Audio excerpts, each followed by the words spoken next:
उत्तर प्रदेश के बेनीगंज जिला हरदोई में बड़े हर्षोल्लास से डॉक्टर भीमराव अंबेडकर का मनाया 132वां जन्म दिवस।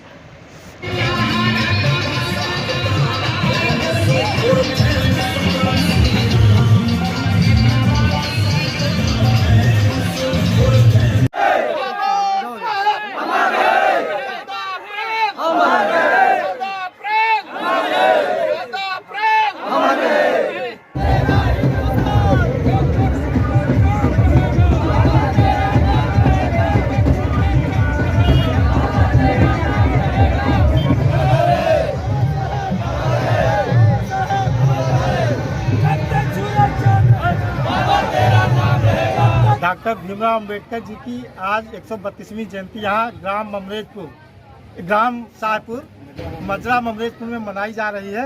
और वो ग्राम प्रधान जो है हमारे विनोद जी के सौजन्य से, ये देखिए आज कितनी भीड़ हुई थी और बाबा जी के योगदान को इन्होंने याद किया है। ये हमारे लिए सब लोगों के लिए गौरव की बात है कि हम मतलब ये इस इलाके में इतनी, मुझे लगता कि इतनी अच्छी जगह पे कहीं अम्बेडकर जयंती नहीं मनाई जाती है और यहाँ इतनी भीड़ होती है कि मुझे लगा कि देखिए आप इस समय थे कितने हजारों की संख्या में लोग इकट्ठा हुए और नमन किया डॉक्टर भीमराव अम्बेडकर जी को।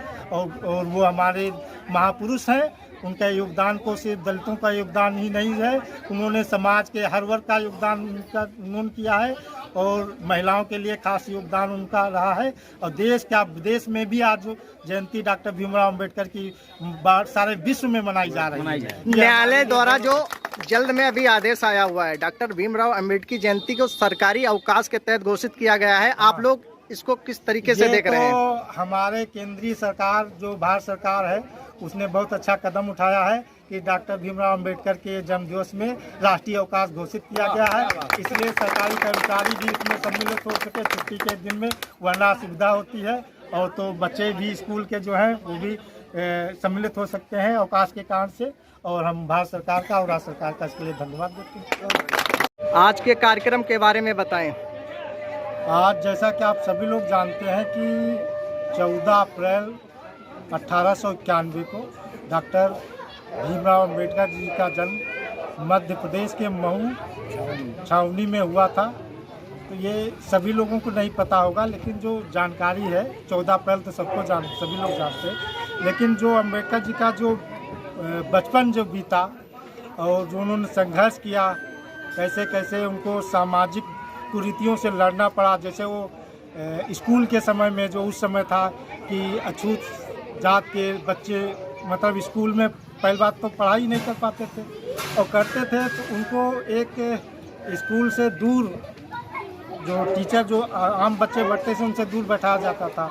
उनको पानी पीने की भी छुआछूत की समस्या थी, तो पानी तक पीने में उनको दिक्कतें हुआ करती थी।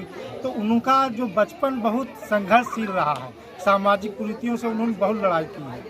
और जैसा कि वो जानते हैं कि उस समय डॉक्टर अंबेडकर जी ने जब हाई स्कूल पास किया था, बॉम्बे में एक स्कूल है इस समय, जैसे सभी लोग जानते हैं, उनका साउथ में बॉम्बे में एक बहुत सम्मेलन आयोजित किया गया था, उनका सम्मानित किया गया था।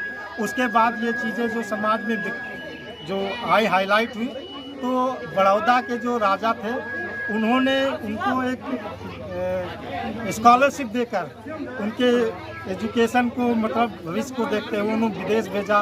वो अमेरिका गए और वहाँ कोलंबिया यूनिवर्सिटी से पढ़ाई की। उसके बाद में फिर वो वापस आए, उनका जो बड़ौदा नगर से टाइप था तो उनके यहाँ जो नौकरी शुरू की। तो मुझे लगता, जो मुझे जानकारी है, 14-15 दिन उन्होंने किया वहाँ बड़ौदा में।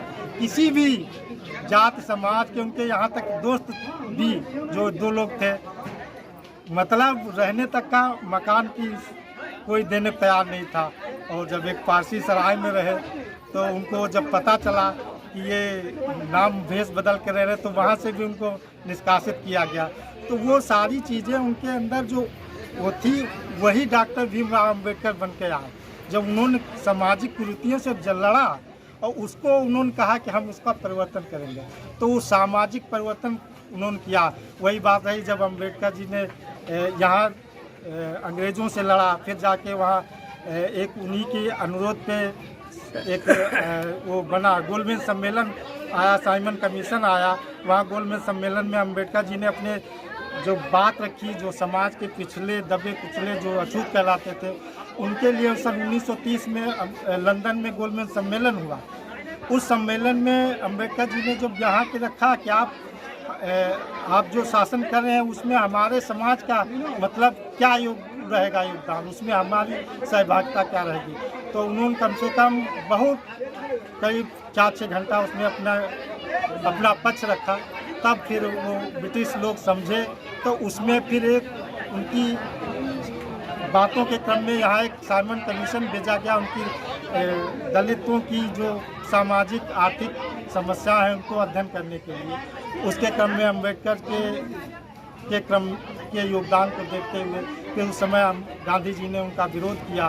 तो वो सब चीज़ें हैं, वही सब निखरते हुए डॉक्टर अम्बेडकर जी जब आए, फिर एक समय ऐसा आया कि यहाँ देश में जब 1947 के समय जब देश आज़ाद हुआ, तब ये लगा कि संविधान सभा बननी होगी। अंग्रेजों ने कहा कि आप अपना देश का शासन कैसे चलाएंगे, तो उसके लिए फिर एक संविधान सभा बनी। तो अम्बेडकर जी को कई क्षेत्रों में हर जगह से आउट किया गया कि वो मेंबर, लेकिन वो चाहते थे कि हम जब तक संविधान सभा में मेंबर या कुछ नहीं होंगे तो हम अपने देश में अपने लोगों के लिए कुछ नहीं कर पाएंगे। लेकिन वो अंतिम समय इस परिस्थितियों में वो फिर सब संविधान सभा के मेंबर बने। वो फिर उस कमेटी के अध्यक्ष बनाए गए। तब फिर उन्होंने कई देशों का सब अध्ययन कर रखा था कि हमारी अच्छाइयाँ क्या, हमारा समाज, हमारा देश कैसे एकजुट रह सकता है और किनको किनको क्या अधिकार दिए जा सकते हैं, कैसे देश को चलाया जा सकता है, समानता का, स्वतंत्रता का, ये सब चीज़ों उन्होंने बड़ा उस संविधान में समावेश किया है। तो उसमें इसीलिए कहा कि उन्होंने जो अम्बेडकर जी का जो संविधान है, उसी से आज हम आप सब जो संरक्षण है, जो कानूनी संरक्षण है और सामाजिक संरक्षण, जो धार्मिक संरक्षण है, हमें आपको अधिकार प्राप्त हुआ है, वो सब अम्बेडकर जी की ही देन है। उन्होंने ऐसा नहीं, वो संविधान सभा में लड़े, अपने पक्ष को मजबूती से रखा, तब वो संविधान सभा का प्रारूप बनकर तैयार हुआ और फिर वो सन 1950 को 26 जनवरी को लागू हुआ। उसके बाद से वो वही संविधान के अनुसार ही हमारे देश का सारा सिस्टम चलता है।